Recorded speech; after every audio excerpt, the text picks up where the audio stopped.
Volvámonos verdes.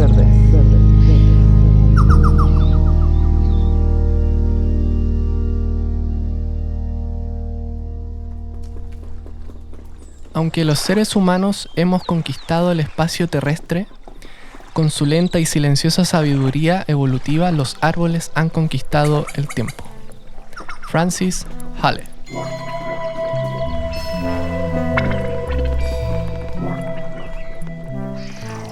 ¿Sabes, Katy? Me gustaría que habláramos sobre los árboles. Los vemos por todas partes, ahora mismo estamos rodeados de ellos y quizás no los valoramos lo suficiente. Yo creo que casi todos hemos jugado cuando chicos en un árbol, escalándolo, o quizás incluso nos hemos hecho amigos de algún árbol. Pero a medida que vamos creciendo es como que los vamos olvidando.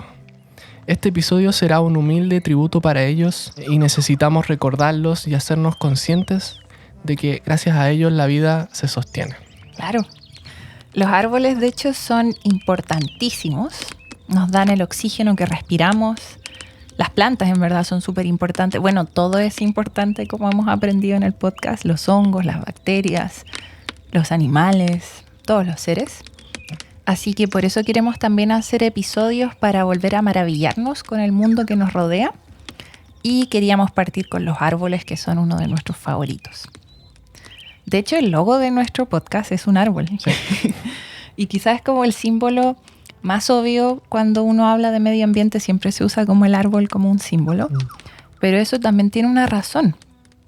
Para muchas personas, para nosotros también, la forma de un árbol con sus ramas, con sus raíces, es como si de cierta forma representara el mundo completo y todas las interconexiones. Claro.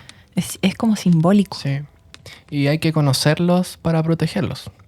Entonces, para ir a lo más básico, un árbol es un ser vivo y pertenece al reino Plantae. Y tal como todo ser vivo, necesita alimento, agua, luz solar, energía, se reproduce, nace y muere, etc. O sea, diríamos que estas son las características de un ser vivo, tal como nosotros. Claro, y como todo ser vivo, tiene también características que son similares a nosotros, los humanos o los animales, pero también tiene diferencias. Por ejemplo, los animales que pertenecemos al reino animal, nos movemos, nos podemos transportar. Tenemos patas, alas, extremidades, aletas, tentáculos, etcétera, para nadar, volar, correr. Pero un árbol, una planta en el fondo, por lo general está sujeto o anclado al suelo, al sustrato. Por lo tanto, los árboles o las plantas no pueden moverse para buscar su alimento, tienen que producirlo ellos mismos. A esto le llamamos organismo autótrofo. El árbol produce su propio alimento, que es materia orgánica o azúcares. ¿Con qué? Con la ayuda de la luz solar, el CO2, que es un gas, y agua. En este proceso, que es bien complejo, que también se conoce como fotosíntesis, se producen los azúcares, por ejemplo, glucosa, que le va a ayudar al árbol a crecer, a formar el tronco, las ramas, las hojas, las raíces, y de esta manera va guardando el carbono que venía del CO2, del gas, y lo guarda durante generaciones. También a esto se le conoce como secuestro de carbono. Los árboles son grandes secuestradores de carbono porque absorben el CO2 de la atmósfera. Son de hecho la mejor herramienta para combatir el cambio climático, pero vamos a hablar de eso más adelante. Ajá. Bueno, y como dije, durante la fotosíntesis se genera alimento, azúcares, y también se genera como subproducto o desecho el oxígeno, que los árboles, las plantas, liberan a la atmósfera. Qué loco que para ellos lo que es prácticamente un desecho, para nosotros los animales, es algo esencial para poder respirar y sobrevivir. Sí, o sea, los animales respiramos oxígeno y liberamos CO2. Nuestro desecho es esencial para las plantas, para los árboles, para que ellos produzcan su propio alimento. Y ellos en ese proceso liberan oxígeno, que es esencial para nuestra respiración. O sea, estamos conectados de forma que es física, biológica, pero muy profundamente, y dependemos unos de otros. Claro. Yo lo veo como que somos dos piezas que encajan a la perfección.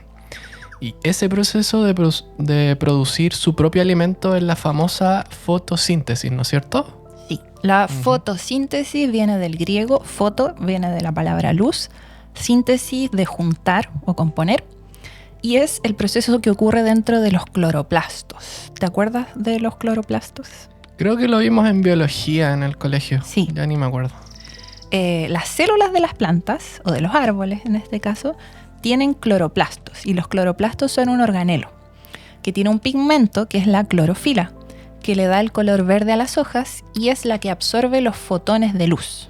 ¿Te acuerdas de qué son los fotones? Creo que los fotones son como paquetes de luz, son onda y partícula al mismo tiempo, creo, algo así. Si estamos como entrando en temas más de física, Sí. tendríamos que entrevistar a un día un físico, sería bacán. Sí.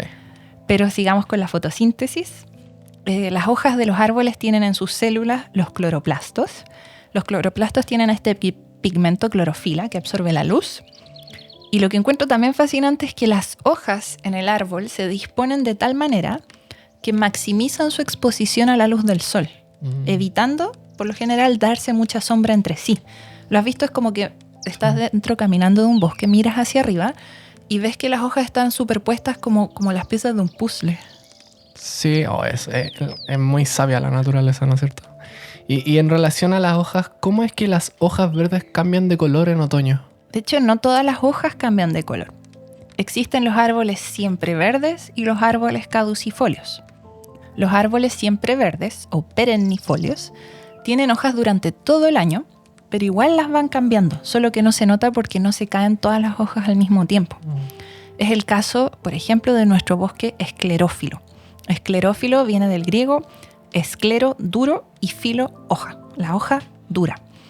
Que estas hojas duras les ayudan a aguantar las condiciones más secas de la zona central, por ejemplo, de Chile, como el boldo, el litre, el peumo. Otro árbol que es siempre verde de nuestro país de Chile, que vive más al sur, es la araucaria. El alerce también, el coihue. Y a diferencia de los árboles siempre verdes, los árboles que son caducifolios son los que pierden sus hojas durante las épocas que son menos favorables, como otoño e invierno. Por ejemplo, ¿se te ocurre algún árbol que sea caducifolio chileno? En este momento se me ocurre, por ejemplo, el roble, el roblí, el ñirre, la lenga. Sí. Creo. Y lo que pasa con estos árboles es que cuando los días se acortan, la temperatura comienza a bajar en otoño, las hojas dejan de producir la clorofila y se comienzan a hacer más evidentes otros pigmentos de las hojas, lo que hace que cambien de color y que adquieran colores como café, rojo, Sí. amarillo, naranja. Qué lindo cuando en otoño todo se vuelve muy rojizo y empiezan a caerse las hojas. ¿Por qué se caen las hojas? Porque la hoja deja de producir una hormona vegetal que se llama auxina, que es una hormona del crecimiento. Los árboles, las plantas también tienen hormonas. Es impresionante eso. Y como se deja de producir la auxina, la unión entre el pecíolo, que es la ramilla de la hoja, y la rama, esa unión se debilita. Es como que esa articulación se rompe y la hoja empieza a caer flotando hasta el suelo. Es súper lindo, es poético y también para mí siempre el otoño como que nos enseña a soltar. Sí. Y de esa manera el árbol entra en un estado de reposo invernal en que mantiene sus actividades al mínimo, reduce la absorción de agua, de nutrientes. También que nos enseña esto, que a lo largo del año también hay momentos de descanso. O sea, a mí me gusta tomar como lecciones de la naturaleza, ¿no? Y esto indica que no podemos dar el 100% todo el año, todo el rato. Claro. Todos los seres vivos, incluso los árboles, necesitan periodos de reposo, de descanso, entre los periodos que son de más actividad, que en su caso es primavera y verano. Al observar la naturaleza, aprendemos también a vivir la vida. Sí. Por eso es que la conexión con la naturaleza es tan importante, se aprende mucho. Pero bueno, ya me hablaste de fotosíntesis, de cómo utilizan el CO2 para producir su propio alimento que necesitan para crecer y desarrollarse. Y todo esto ocurre en las hojas. ¿Qué pasa en el tronco? El tronco es lo que le da el sostén al árbol. Sin el tronco, el árbol no podría crecer tan alto. Y también el tronco actúa como el canal por donde se transportan el agua y los nutrientes. De hecho, el tronco es lo que diferencia principalmente un árbol de otras plantas que no son leñosas, como por ejemplo las hierbas. El tronco está hecho de celulosa, lignina y otros componentes que contienen carbono y son lo que le da la firmeza y la resistencia al árbol, a la madera. Por algo utilizamos muchas veces la madera para construir nuestras casas, por su firmeza, también por la flexibilidad, la resistencia, en fin. Y en la parte de afuera del tronco tienes la corteza, que está compuesta por células muertas y que protege al árbol contra enfermedades, incendios o ataques de animales. Y dentro del tronco encontramos los tejidos que conducen el agua y los nutrientes. Lo podemos comparar muy simplemente, no es lo mismo, pero se puede un poco comparar con nuestro sistema vascular que transporta la sangre por nuestro cuerpo. Obviamente en el árbol es distinto, porque no son venas ni arterias. De hecho, dentro del árbol encontramos lo que se conoce como floema, que transporta los nutrientes y los azúcares obtenidos de la fotosíntesis. Y también encontramos el xilema, que transporta el agua desde las raíces hasta la copa del árbol. Qué fascinante, la embarró. ¿Cómo es que el árbol logra transportar el agua desde las raíces, por el tronco, hasta la parte más alta que está a varios metros de altura? Es como si no existiera la gravedad. Es súper loco, son ¿Cómo lo hace? a veces cientos de metros. Y es gracias, por lo que leí, a la transpiración del agua que se produce en las hojas, ahí arriba. En las hojas se evapora el agua y esto crea una presión negativa de vapor de agua. Esta atracción de agua se extiende a lo largo del xilema que transporta el agua, debido también a las fuerzas cohesivas que mantienen unidas las moléculas de agua y la fuerza entre el agua y la pared del xilema. Complicado, pero es como una fuerza de succión que hace que el agua suba. Así. Y ya, volviendo al tema del tronco, ¿qué son esos anillos que vemos cuando se hacen estos cortes transversales en un tronco? Eso es debido al crecimiento secundario del tronco, que se va engrosando.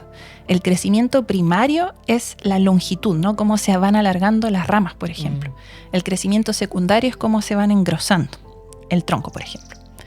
Y es que las células del cambium, que es un tejido que se encuentra dentro, se van dividiendo y produciendo nuevas células que van rodeando a las anteriores y van formando como una especie de anillos circulares.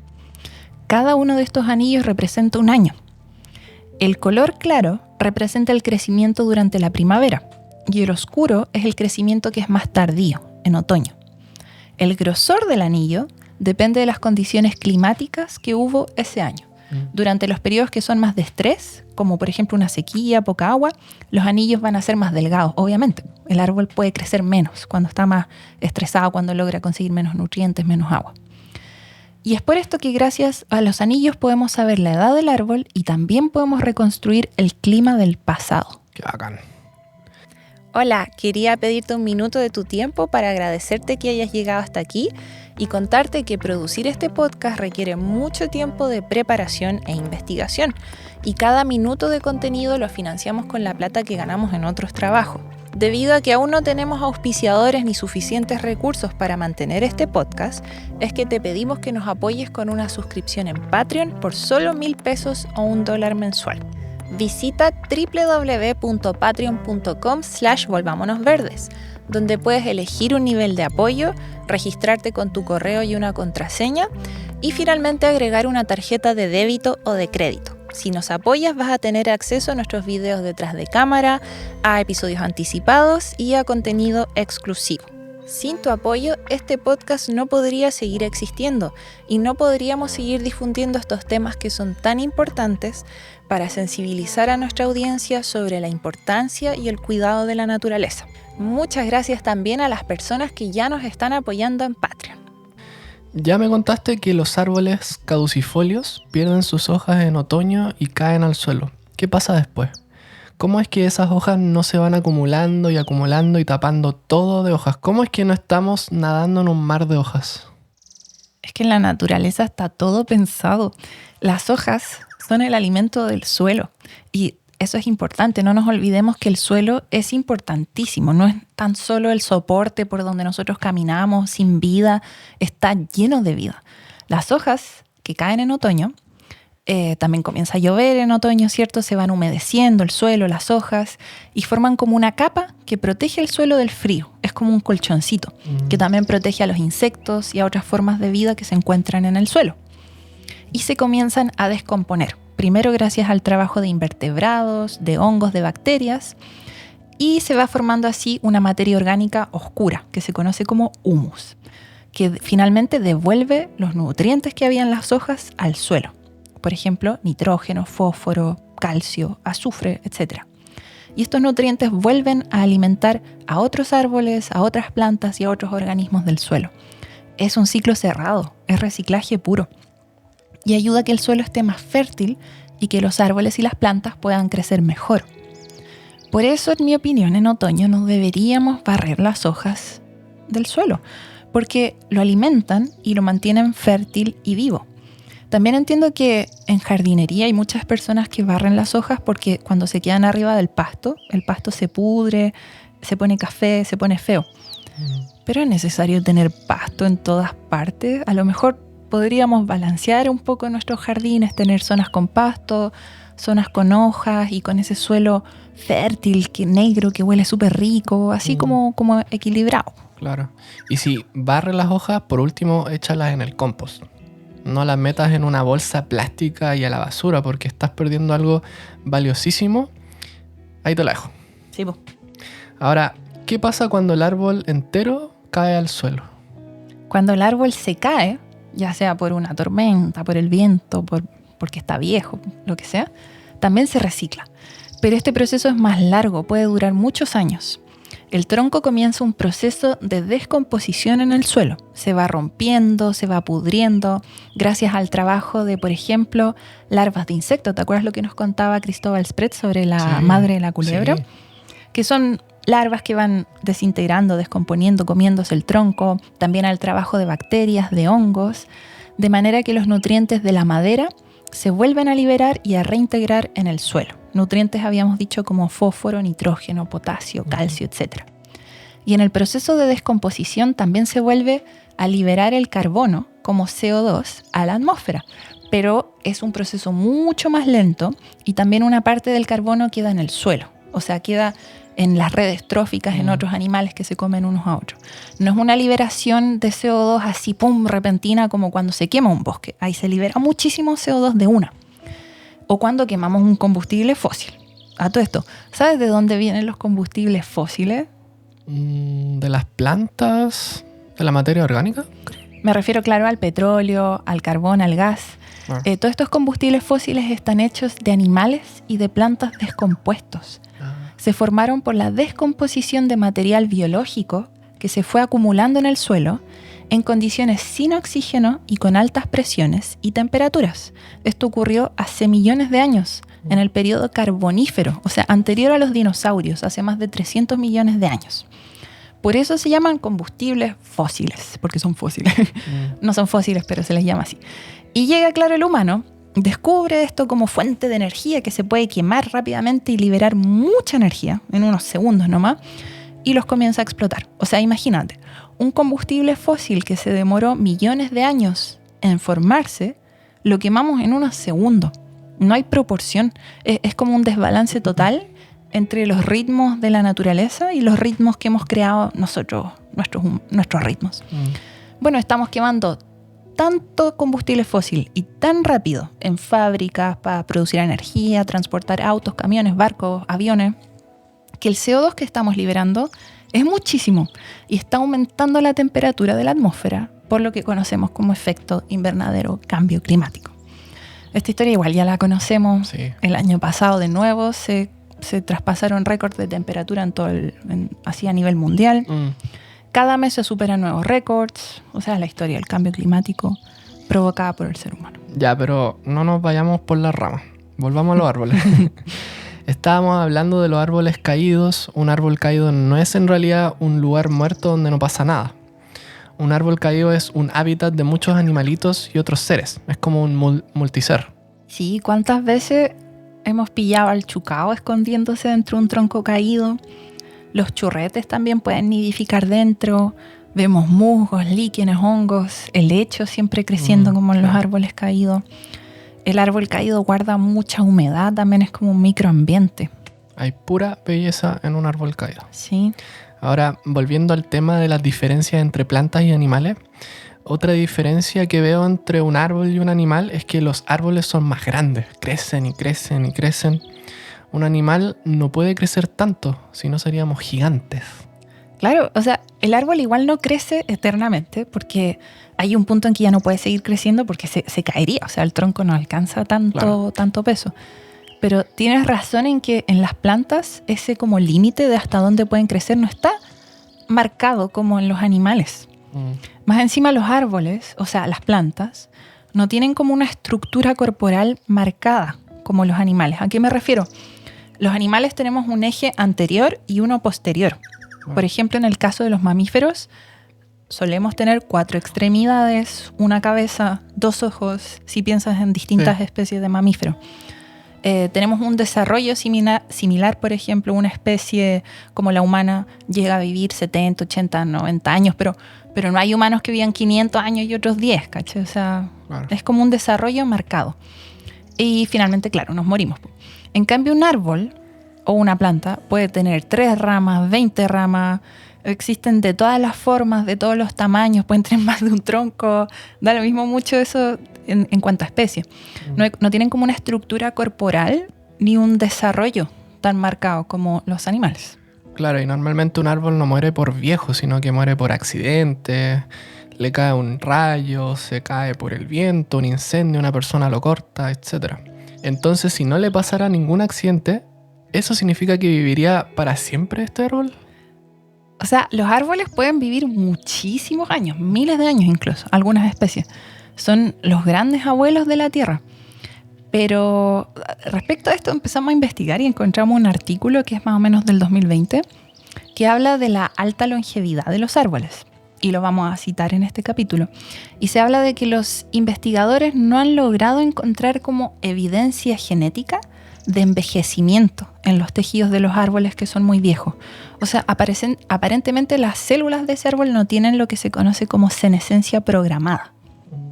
Y decía el artículo que potencialmente podrían vivir indefinidamente, pero siempre va a ocurrir. O sea, si vives tantos miles de años, eventualmente siempre algo va a pasar, una tormenta de nieve, un rayo, un incendio, enfermedades por hongo, alguna catástrofe que hace que finalmente el árbol muera. Pero así como decir que son inmortales sería mucho decir. O sea, ellos mismos dicen que no hay prueba de ello tampoco. ¿Y cuál sería el árbol más viejo del mundo? No está tan claro, parece. Están como peleándose a ver cuál es el árbol más viejo, pero porque también cuando son tan viejos no se pueden hacer mediciones tan exactas sobre su edad. Se cree que uno de los más viejos es un gran pino erizo, en inglés se dice Bristol Coal Pine. Es la especie Pinus longaeva que tiene, se cree, 5.067 años y crece en unas montañas en California. 5.000 años se va. O sea, cuando el árbol... O sea, cuando se construyeron las pirámides de Egipto, el árbol ya tenía 400 años. Wow. Impresionante. Y en Chile tenemos un árbol que es viejísimo y que podría ser más viejo todavía. Es un gran alerce, es la especie Fitzroya cupresoides y se encuentra en el Parque Nacional Alerce Costero. Se pensaba que tenía 3.500, 4.000 años, pero se publicó hace no mucho tiempo atrás un artículo científico en la revista Science que dice que podría tener más de 5.000 años.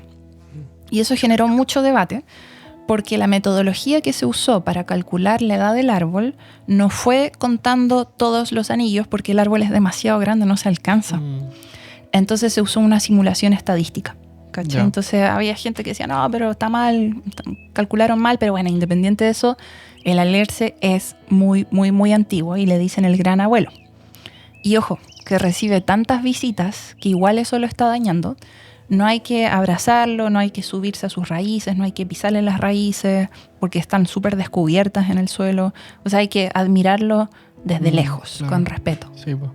Pero entiendo que los árboles más viejos del mundo no son necesariamente los más grandes. Claro, los árboles más grandes del mundo son las secuoyas, que crecen también en California, en Estados Unidos. El árbol más alto del mundo es la especie Sequoia sempervirens y a este individuo le llaman hiperión y tiene más de 110 metros de altura. O sea, para compararse, estuvimos la otra vez en Santiago, estábamos frente a la Torre Entel. La Torre Entel tiene 120 metros de altura, más o menos. Ajá. O sea, nos imaginamos así de alto es este árbol, es impresionante. Y los árboles tampoco son necesariamente los seres que son más viejos del planeta. ¿Te acuerdas que nos contaron algunos micólogos en este podcast acerca de un hongo que es del género Armillaria, que crece en Oregón, Estados Unidos, y es enorme, cubre como 1000 hectáreas el individuo. O sea, no sé si se puede hablar de individuos en los hongos, pero gigantesco. Y no se sabe la edad, o sea, decían que está en un rango de entre 2000 a 8000 años de antigüedad. O sea, si de verdad tiene 8000 años, estamos hablando de la época en que los humanos estaban recién desarrollando la agricultura. Claro. Y quizás, obviamente, puede ser altamente probable que nos quede aún descubrir otros que son más grandes o más viejos. Impresionante eso. Bueno, al principio dijiste que los árboles están anclados en el suelo. Eso es gracias a las raíces, ¿no es cierto? ¿Qué pasa ahí, en ese lugar tan oscuro, bajo la superficie del suelo? Ese es otro mundo, el de las raíces. Las raíces en el árbol son las que absorban el agua y los nutrientes del suelo. Y también, claramente, le dan el sustento al árbol. Lo sostienen en el suelo, así el árbol puede aguantar los vientos que son súper fuertes. Las raíces también estabilizan el suelo. Ayudan a evitar la erosión del suelo. Por ejemplo, los árboles que se encuentran en las riberas de los ríos le dan estabilidad a las orillas del río. Y un caso interesante de raíces, Seba, que te quiero contar, son las raíces aéreas, que son raíces que crecen por encima del suelo. Las podemos ver usualmente en los bosques de manglares en los trópicos. ¿Conocen los manglares? Algo. Sí, yo lo he visto más como en la tele, en los documentales. Nunca he visto una persona. Son bosques que crecen en zonas tropicales o en zonas inundadas, normalmente donde los ríos se juntan con el mar, en las desembocaduras. Y ahí los árboles tienen raíces aéreas, o adventicias se le dice, porque les permiten absorber oxígeno directamente del aire, ya que esos suelos que están inundados no tienen oxígeno. Es como una adaptación a las condiciones del lugar. Y son bosques muy geniales, tienen una muy alta diversidad de peces, de crustáceos, de aves, de mucho animal. También actúan como barreras naturales ante inundaciones.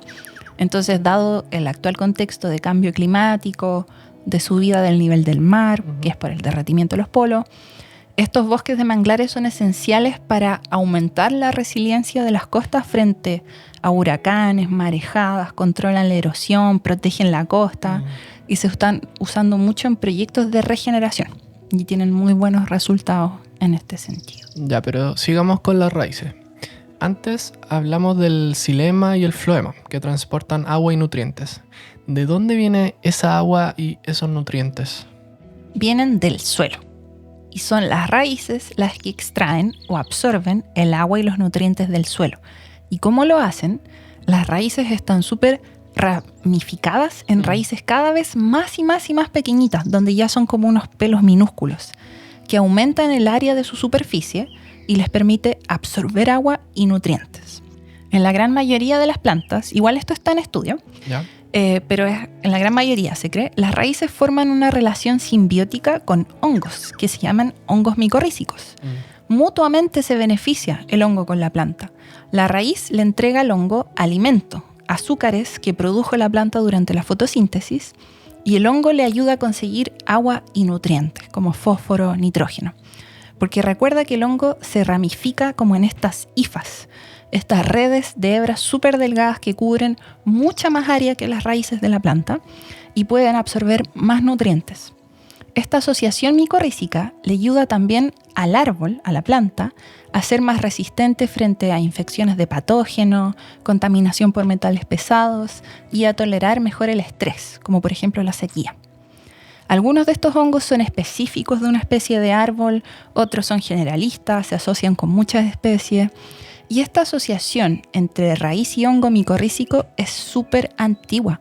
O sea, ocurrió hace más de 400 millones de años, en la era paleozoica, cuando las primeras plantas vasculares colonizaron la tierra firme.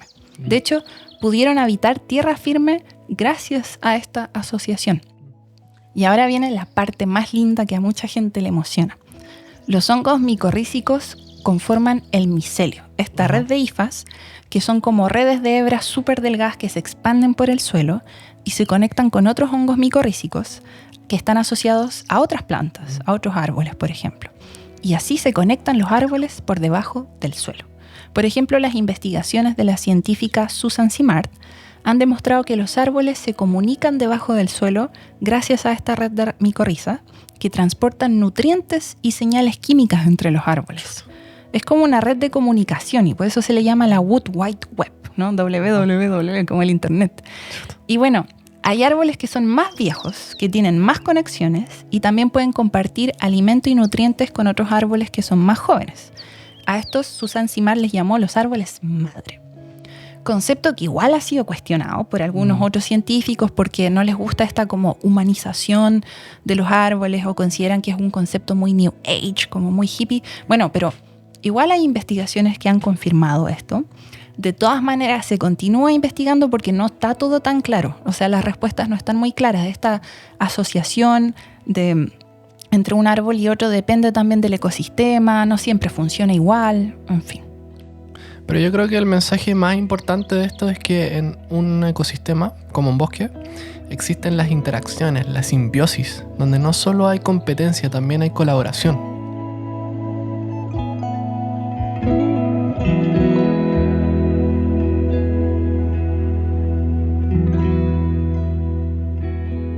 ¿Y cómo se reproducen los árboles? Porque supongo que los árboles también tienen hijos, ¿no? O sea, eso daría para un episodio en sí mismo, la reproducción de las plantas. De hecho, a mí no me gustaba en la universidad porque era muy denso, pero vamos a tratar de resumirlo. Sí, eso. Igual que en los animales, en otras formas de vida, bacterias, hongos, los árboles, plantas se reproducen. Y en las plantas tienes reproducción sexual y asexual. O sea, se empieza a volver un poquito más complejo que en los humanos. Vamos primero a la reproducción sexual. Algunas plantas tienen flores, que son las angiospermas. Las que no tienen flores se llaman gimnospermas, como los pinos, por ejemplo. Pero bueno, en los árboles que tienen flores, la reproducción ocurre a través de la polinización. Ya sea, por ejemplo, por el viento, que transfiere el polen de una flor a otra, o por insectos, o por otros animales, como aves, murciélagos, que pueden también ayudar a esta reproducción. Estos animales, como insectos, aves, murciélagos, vienen a la planta a alimentarse del néctar de la flor y transfieren el polen de una flor a otra. Así ayudan a su reproducción sexual. Y la flor desarrolla un fruto que tiene dentro la semilla. Y claro, esa fruta está hecha para atraer a otros animales a comerla. Así esparcen la semilla, como los monos, que esparcen las semillas de muchos árboles en la selva. Así aumenta también la distribución de los árboles, hasta dónde llegan, ¿no? Distintos individuos. Es su forma de transportarse, por así decirlo, y de llegar a nuevos lugares. Y un caso muy bonito de Chile es el del monito del monte. El monito no es un mono, el monito del monte es un marsupial, que es muy pequeñito, muy lindo, y esparce las semillas del bosque templado chileno, como por ejemplo de la especie quintral, que es una planta parásita que a su vez es alimento del picaflor chico. O sea, ahí tenéis distintas interacciones. Y el monito del monte se come la semilla del quintral, que pasa por su tracto digestivo, la defeca y la semilla germina. Incluso he escuchado de semillas que aumentan su germinación gracias a que pasaron por el tracto digestivo de un animal. O sea, es la coevolución. Bueno, algunas semillas germinan mejor gracias al fuego, como la de los pinos, que son gimnospermas. Por eso se esparcen tanto después de los incendios los pinos, por eso son tan invasores. Hay semillas que se esparcen por el viento también, como también de los pinos. O sea, yo siento que en las plantas todo es posible. Claro. En las plantas con flores tienes árboles que tienen flores macho y flor hembra o solo de un sexo. Puede llegar a ser bien complicado y también está la reproducción asexual, así que yo creo que hasta ahí... Sí, ya, muy denso. Para otro episodio mejor. Ahora me nace la siguiente duda. ¿Cuándo surgieron los árboles en el planeta Tierra? Por los registros fósiles se cree que las primeras plantas arbóreas pudieron haber aparecido hace unos 400 millones de años atrás. Tenían un sistema vascular, eso quiere decir que un sistema que transportaba el agua y los nutrientes, lo que les dio la capacidad de elevarse del suelo y formar troncos y ramas. Antes de eso, por ejemplo, las plantas terrestres tenían que vivir cerca del suelo, como los musgos y las hepáticas. Posteriormente, hace más de 300 millones de años, aparecen las gimnospermas, que son las plantas con semillas desnudas, expuestas, que no están protegidas por un ovario o fruto. A este grupo pertenecen las coníferas, los pinos, los abetos, los alerces, los ginkgos. Los ginkgos, de hecho, se consideran fósiles vivientes, porque es la última especie superviviente de un género de plantas que antes eran súper diversas y porque también casi no han cambiado con respecto a los fósiles que se han podido encontrar de ellos. Posteriormente, hace más de 100 millones de años, en el período Cretácico, aparecieron las plantas con flores, las angiospermas, que mantienen sus semillas en un ovario protector, conocido como fruta. Las angiospermas se diversificaron mucho, desplazaron a las gimnospermas, a los pinos y esos otros, y coevolucionaron con organismos polinizadores, como abejas, mariposas, colibríes, que les ayudan a reproducirse y a esparcir las semillas. Me llama la atención esto de los fósiles vivientes. En Chile, por ejemplo, tenemos al keule, Gomortega keule, que se considera un fósil viviente. Es endémico de Chile, solo se encuentra aquí y más encima se encuentra en peligro de extinción. Se considera un fósil viviente, porque es una especie muy antigua, de un linaje muy antiguo, con características que se han mantenido por millones de años. Sí, a mí me tocó ver a los keules. ¿Ah, sí? En la 8ª región, cerca de Concepción, en la comuna de Tomé.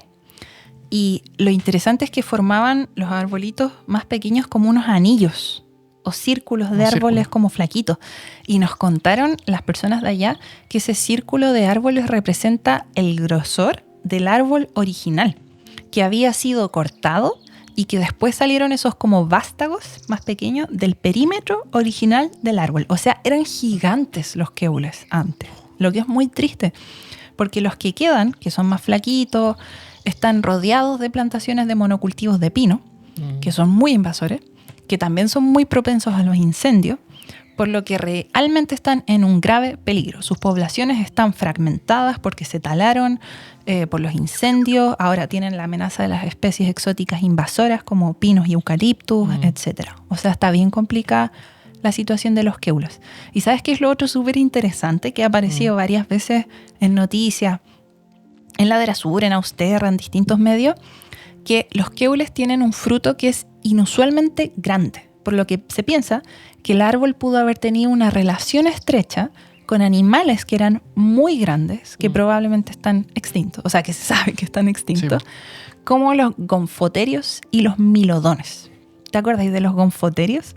Sí. Nos había hablado de ellos la paleocóloga Natalia Villavicencio, que nos contó que eran como unos mastodontes, pero son otra especie, y vivieron en Chile hace más de 10.000 años. Y se piensa que estos gonfoterios se comían el fruto del keule y dispersaban su semilla, porque actualmente no tenemos ninguna especie que sea tan grande que pueda esparcir esa semilla. Por eso el keule está aún más amenazado, porque no tiene a esa especie animal que era tan grande que esparcía su semilla. ¿Y qué pasa si se extingue el keule? Sería una pérdida terrible. Por ejemplo, se perdería toda su historia evolutiva, que es única, no solo de la especie, sino que de la familia completa, o sea, un nivel taxonómico más arriba, porque es el único representante de esa familia. Se perdería la memoria biocultural asociada al keule, de las personas que han convivido con la especie y utilizan, por ejemplo, su fruto para hacer mermeladas, licores. Porque hay que recordar que cuando se pierde una especie, no solo se pierde esa especie, sino que toda la red de interacciones que esa especie tenía con su entorno, con otras especies. Por ejemplo, cuando se extinguió el gonfoterio, se puso en peligro la existencia del keule. O sea, tenemos que pensar el mundo no como individuos separados, sino como redes de relaciones. Y hablando de relaciones, lo que me parece muy fascinante de los árboles es que no son tan solo un ser vivo, un individuo por separado, sino que también son el espacio para que otros seres puedan vivir. Son hábitat de otros seres vivos. Claro, si vemos como a los árboles a escala más pequeña, son como un ecosistema en sí mismo, un pequeño ecosistema, o un hábitat para otras especies.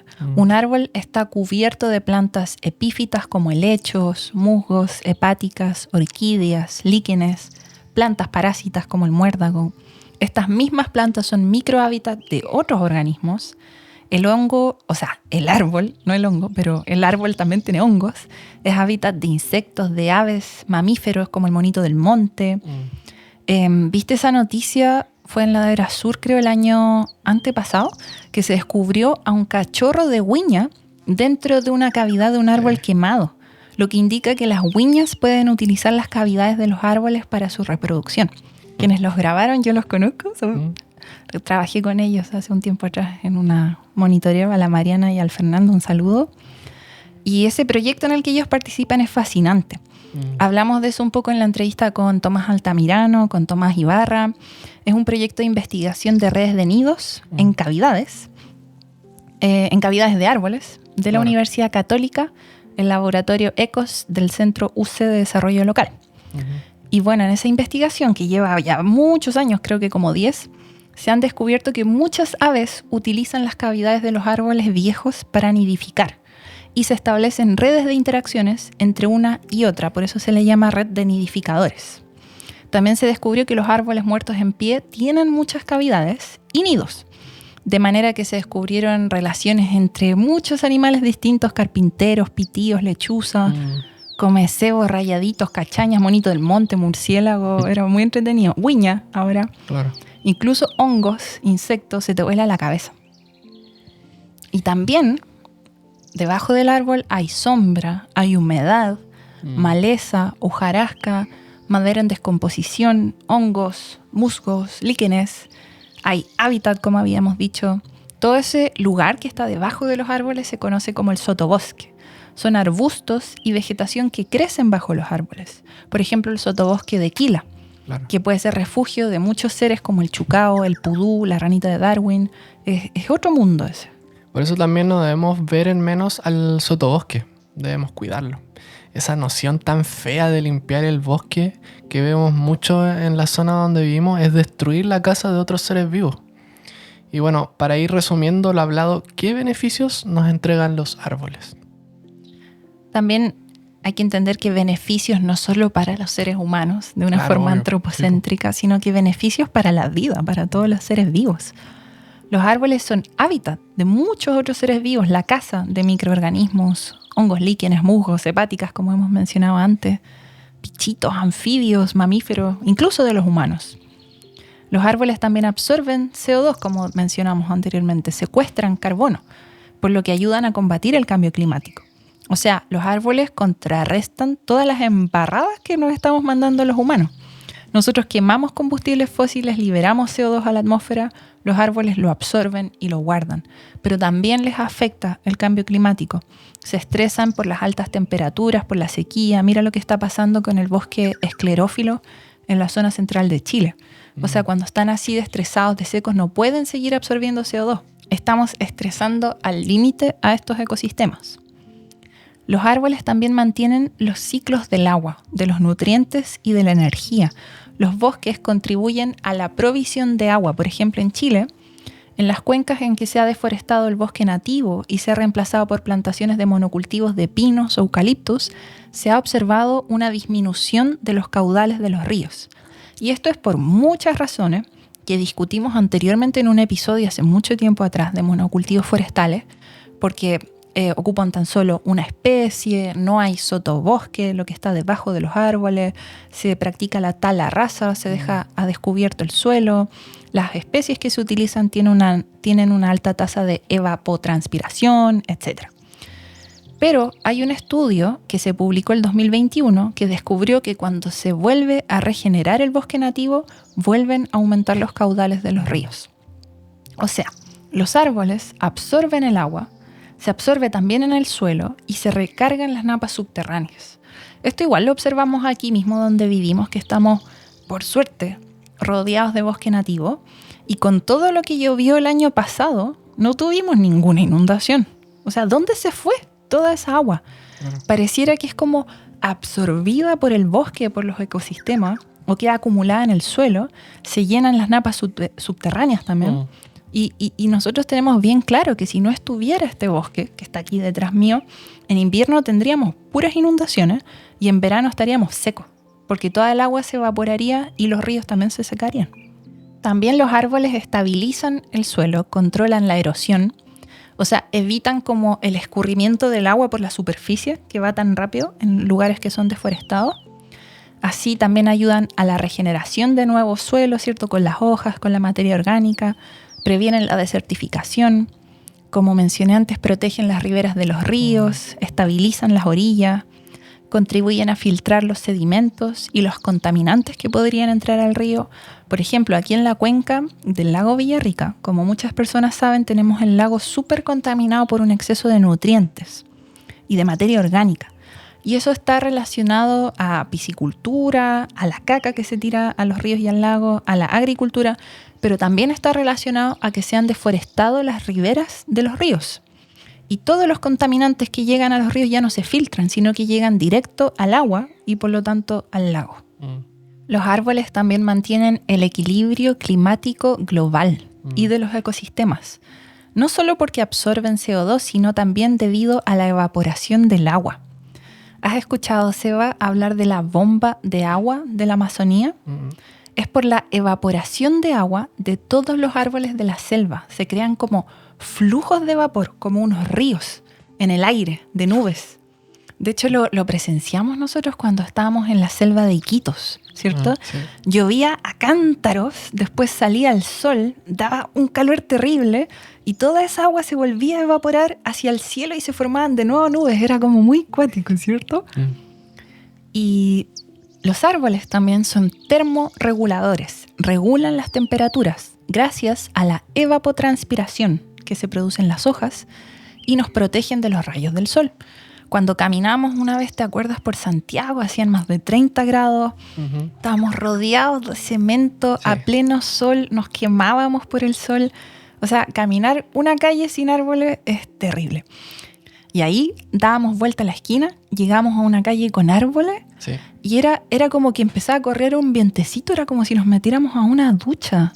Era un tremendo alivio, en serio. Tan refrescante como bajaba la temperatura gracias a que había más árboles en la calle. Era hasta como que el aire se volvía menos denso. Por lo que los árboles son increíbles. La sombra de un árbol no es igual a la sombra de un edificio. Una ciudad con árboles es muy distinta a una ciudad sin árboles. De hecho, las comunas que son más verdes tienen en promedio unos cuantos grados menos que las comunas con menos árboles. Y por lo mismo aprovechamos aquí de darle un tirón de oreja a muchas municipalidades que podan los árboles de una manera así excesiva. Casi que les sacan la cabeza más o menos a los árboles o los cortan por distintas razones, pero de una manera que es excesiva, dejan las calles sin sombra y después yo de verdad no sé cómo vamos a sobrevivir el verano caminando por esas calles. Claro. Bueno, y aparte de todos esos beneficios que tú dijiste, no hay que olvidar que los árboles nos proporcionan resinas, cortezas, flores, madera, leña, frutos, hojas, semillas, que permiten sostener diversas formas de vida humana y no humana en el planeta. Sí, pues por ejemplo, las manzanas, las peras, cerezos, limones, higos, aceitunas, cacao, café, nueces, castañas, avellanas, todo eso viene de árboles, las almendras. Muchos árboles tienen flores también de las que producimos miel, como el ulmo. Claro. Y no solo eso, los árboles nos ayudan a tener mayor bienestar físico y mental. Por ejemplo, caminar en un bosque reduce el estrés. Por eso que existen las terapias de bosque, que utilizan la naturaleza como herramienta terapéutica. La naturaleza, en este caso, los bosques, los árboles, nos sanan. Sí, y también yo siento que nos enseñan muchas cosas. Claro. Personalmente siento que nos dan como una perspectiva para vivir, nos invitan también a estar más tranquilos, porque un árbol está tranquilo, a observar, a escuchar, a sentir, a ser paciente. Un árbol crece al ritmo que crece, normalmente muy lento, va a su propio ritmo, no lo puedes apurar a que crezca más rápido y a pesar de eso llegan a tener miles de años a veces, o sea, son viejísimos. Nos enseñan como a tener una paciencia infinita. y son también testigos durante miles de años de todos los acontecimientos que han ocurrido y que van a ocurrir en la Tierra. ¿Sabes también qué otra cosa bonita nos enseñan los árboles? Personalmente siento que nos enseñan a aceptar la diversidad de formas, de colores, de texturas, de tamaños. Cada árbol es hermoso. No importa si tiene las ramas derechas, chuecas, si está corrido hacia un lado, si es más ancho, si es más delgado, más alto, más bajo, da lo mismo. El árbol es tal cual como debe ser. Entonces siempre he sentido que nos enseñan como a los humanos a aceptarnos como somos. No importa nuestro color de piel, nuestro tamaño, si tenemos los brazos así, asá, si caminamos de tal o tal manera, ¿cachai? Me acuerdo de una película, se van a reír, que es una película muy linda. Es la Ninfomaníaca de Lars von Trier. Y hay una escena donde creo que estaba el papá con su hija que iban caminando y hablaban de los árboles y cómo en invierno los árboles pierden las hojas y quedan como desnudos. Como que mostraban sus almas. Claro. Metafóricamente hablando. Y hablaban de cómo representaban las distintas almas humanas. Era una escena muy linda, pero bueno, los árboles son bacanes y también nos enseñan a estar conectados con nuestro entorno. Claro. En este momento no se me ocurre, quizás hongos pueden ser también así, seres que son tan conectados a su entorno orgánicamente, o sea, totalmente. No se me ocurre más que un árbol o un hongo en este caso. Está conectado al suelo, al aire, al agua, al viento, al sol, a la lluvia, a todo, se expone a todo. O sea, vibra con su entorno. Sí, qué lindo. Wow. Y los árboles también nos dan como una sensación de lo sagrado, ¿cierto? De la sacralidad. O algo que es superior a nosotros, quizás por su tamaño, no sé exactamente. Y también son como algo que viene desde el fondo de la tierra y que se eleva hacia los cielos. Claro. Por cierto que hay muchas culturas que por lo mismo consideran a los árboles sagrados. Por ejemplo, en Europa está el haya, la especie de Fagus sylvatica, que puede crecer mucho y sus ramas caen después como las de un sauce. Y tú te metes adentro y es como si estuvieras dentro de una catedral, así es como una cúpula. Es como una iglesia, un espacio sagrado. Claro, y por eso también muchas culturas tienen mitos, creencias, historias relacionadas a árboles típicos de su zona. Son símbolo de muchas culturas. Este también es un caso de Europa, ¿no? El roble europeo para muchas culturas antiguas celtas era sagrado. O hay un árbol que es el fresno, que es la historia de Yggdrasil, que era para mitologías escandinavas, ¿no? Que era como el árbol de la vida. De nuevo, como las raíces que dan al fondo de la tierra, que se elevan al cielo. Es como que une el inframundo con los cielos de más arriba. Buda también se iluminó debajo de una higuera, me parece. O por ejemplo en Chile, donde la araucaria y el canelo son sagrados para el pueblo mapuche. Sí, por ejemplo, la araucaria tiene una relación muy especial con los grupos mapuches pehuenches del sur de Chile. Pehuenche, de hecho, quiere decir gente del Pehuen. Pehuen es araucaria.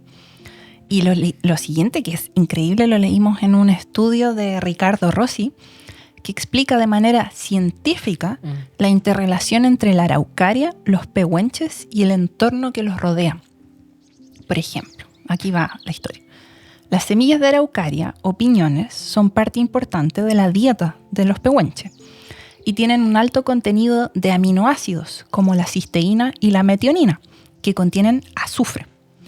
La metionina es un aminoácido esencial, es decir, nuestro cuerpo humano no puede producirla y debe incorporarla a través de la dieta, a través de una fuente nutritiva externa, como las semillas de la araucaria. Al comer las semillas de la araucaria, los pehuenches incorporan la cisteína y la metionina, que se convierten en proteínas en su propio cuerpo. O sea, este árbol es fundamental para la alimentación y la salud de los pehuenches. Pero ¿sabías qué más, Sebastián? ¿Qué? ¿Sabes de dónde viene el azufre que está contenido en la metionina y en la cisteína? No sé. De los volcanes. Wow. El azufre viene con las cenizas de los volcanes, que son transportadas por el viento y el agua. Llegan al suelo, donde bacterias y hongos transforman las moléculas de ácido sulfídrico y dióxido de azufre en moléculas de sulfato que pueden ser absorbidas por las raíces de la araucaria. Y dentro del árbol, por una serie de procesos metabólicos, se sintetizan las moléculas orgánicas que generan los aminoácidos esenciales que contienen azufre, como metionina y cisteína. O sea, toda esta historia es científica para decir, cuando los pehuenches comen el fruto del pehuen, están comiendo también el azufre que viene de los volcanes. Se conectan físicamente, literalmente, con los volcanes. ¿No te parece como increíble estas interrelaciones que hay en la Tierra y que también la ciencia logra explicar con datos algo que los mapuches ya sabían? No es casualidad que el símbolo de nuestro podcast sea un árbol. Si bien es un símbolo muy repetido en marcas, programas, conceptos, eso es por algo. Sí, porque para nosotros un árbol también es como un hogar. Siempre que haya un árbol cerca, sea donde sea, como que me siento más en casa. Representan la vida, el planeta Tierra, el universo. Y es difícil pensar en un árbol como un individuo. Uno tiende a pensar como en todas las interrelaciones que tiene en el bosque, que es un ecosistema complejo, de múltiples interconexiones entre diferentes formas de vida. Es como una red de la vida. Y que también aumenta su resiliencia y su capacidad de adaptación debido a todas estas interconexiones. Pues, y así se enfrenta a cambios climáticos, sequías, inundaciones, incendios y otros. Por eso cuando hablamos de reforestar no basta con plantar solo árboles, hay que considerar cuidar el suelo con sus hongos y bacterias, el sotobosque, los árboles caídos o muertos en pie, las plantas epífitas, las lianas, arbustos, quilas, insectos, aves. Todo eso es mucho más importante para almacenar carbono que simplemente plantar árboles en hileras como en los monocultivos de pino y eucaliptus. Y ojo que estamos hablando puras cosas hermosas de los árboles y de los bosques, pero eso no quiere decir que no hay otros ecosistemas que no son igualmente valiosos. Obvio. Que pueden o no tener árboles, como los humedales, pastizales, turberas, costas, los desiertos, las dunas, los humedales altoandinos. O sea, todos esos ecosistemas cumplen un rol. También muchas veces funciones de secuestro de carbono, son hábitat para muchas especies y quién sabe más. ¿Qué más? Claro.